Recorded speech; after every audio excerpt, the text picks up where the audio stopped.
रमज़ान का सब्र, आयशा की कहानी। रमज़ान का पवित्र महीना शुरू हो चुका था। जब पूरा शहर गहरी नींद में सो रहा होता, आयशा सुबह के सन्नाटे में उठकर सहरी की तैयारियों में जुट जाती। वो बड़े प्यार से सबके लिए खाना बनाती, पर उसके मन में एक अनकही थकान और अकेलेपन का एहसास था। मेज़ पर खाना सजाते ही फरीदा बेगम की भौहें तन गईं।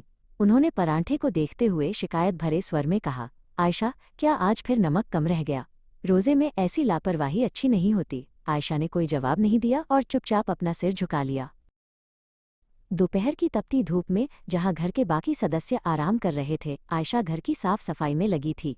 नाजिया सोफे पर बैठी पत्रिका पढ़ रही थी और आयशा को टोकते हुए बोली, भाभी, उस कोने में धूल अभी भी है, जरा ध्यान से कीजिए। घर गंदा अच्छा नहीं लगता। इफ्तार का समय नज़दीक था और रसोई की गर्मी बढ़ती जा रही थी।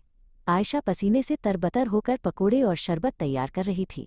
उपवास की प्यास और पूरे दिन के काम के बोझ ने उसे बहुत थका दिया था, फिर भी उसकी ज़बान पर अल्लाह का शुक्र था। दस्तरख्वान पर सब साथ बैठे थे। इमरान ने आयशा की ओर देखा, उसकी आंखों में थकान साफ झलक रही थी। वो कुछ कहना तो चाहता था, उसे अपनी पत्नी की मेहनत का अंदाज़ा था, पर अपनी माँ के डर से वो खामोश रहा और बस अपना रोज़ा खोलने लगा। रात के सन्नाटे में जब सब सो गए, आयशा अपनी नमाज की चटाई पर बैठी रो पड़ी। उसने किसी से कोई शिकायत नहीं की, बस अल्लाह के सामने अपना दिल खोल दिया।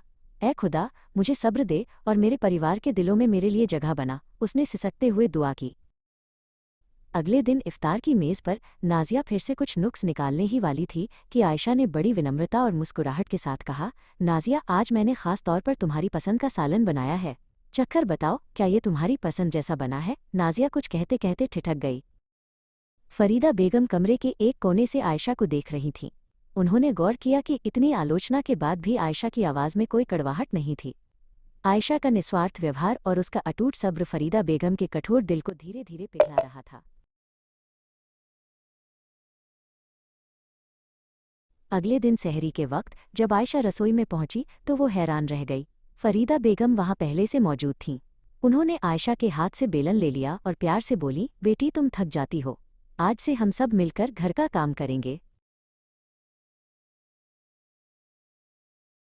कुछ ही देर में इमरान भी रसोई में आ गया और मेज़ लगाने में मदद करने लगा। आयशा की आंखों में खुशी के आंसू थे। उसके सब्र, दुआओं और मधुर व्यवहार ने न केवल उसके रमज़ान को सफल बनाया, बल्कि उसके पूरे परिवार को एक सूत्र में पिरो दिया।